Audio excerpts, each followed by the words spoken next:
forces you to grow up fast. Okay? Everything that you have heard tonight was occurring while we were under the gun. There's nothing to romanticize about repression. Okay? I want you to take that to the bank. Okay? Because there are no gangsters in jail. Let's be clear about that. There are no revolutionaries that are active in jail. There's revolutionary sentiments. But anyway, what I wanted to convey was that the way to describe the sisters, because I was one of the kids that supported the women's caucus and the right of the sisters to organize themselves.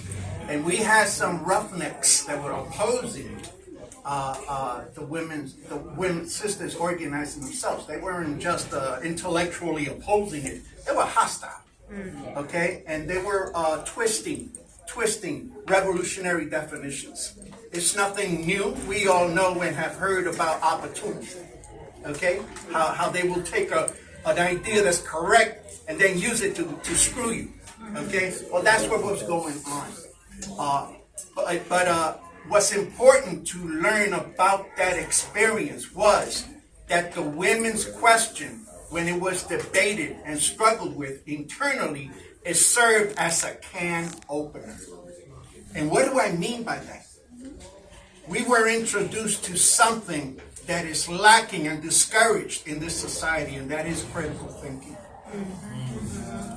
Because when the sisters then started talking about the emancipation of women, and I'll be honest with you, I was one of those kids that said, what the fuck? What is that? Okay? We're nice to you. Okay? That was the attitude.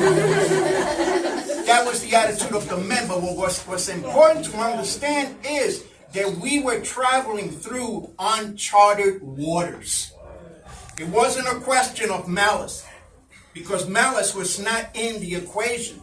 What was in the equation was that in this society, it is normal to keep you stupid. Okay? That is the reason why now, it's hip to ban books. Okay? It's hip to, to get rid of the story of revolutionaries. Roberto Clemente now is being banned in several states.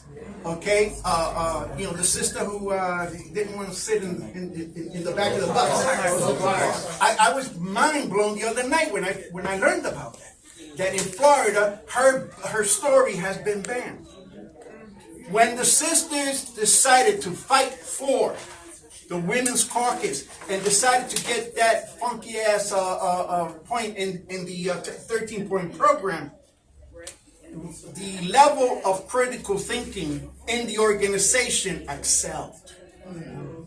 And it served the purpose of making our thinking, our minds curious to analyze capitalist economics, imperialism.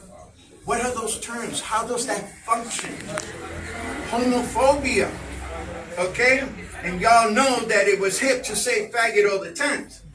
Okay? What happened when the sisters opened up that can of worms? The gay question, came to light. And we had people like Silvia Rivera, okay, one of the leaders of the Stonewall Rebellion, okay, come around, was attracted to the young lords, okay?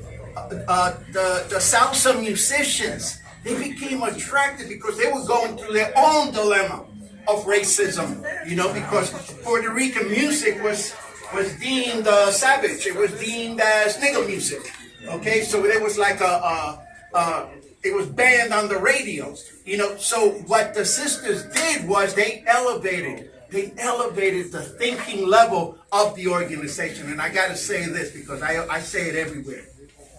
It was thanks to the sisters, because it was them who taught me how to read and write. I was illiterate, and what would happen was, whenever we had the opportunity, because it was discovered in one of the mandatory political education classes that I didn't know how to read, and many of the sisters took time with me, showing me how to read and write. So with the Red Bull. That's right. So what I am trying to say here is that struggle is so pivotal. It's so pivotal that it made a major mark. It caused for an organization to make a major mark in not only in Puerto Rican history, but in the history of women's struggles and in the history of all the oppressed. That's a mark that lasts forever. That's all I want to say.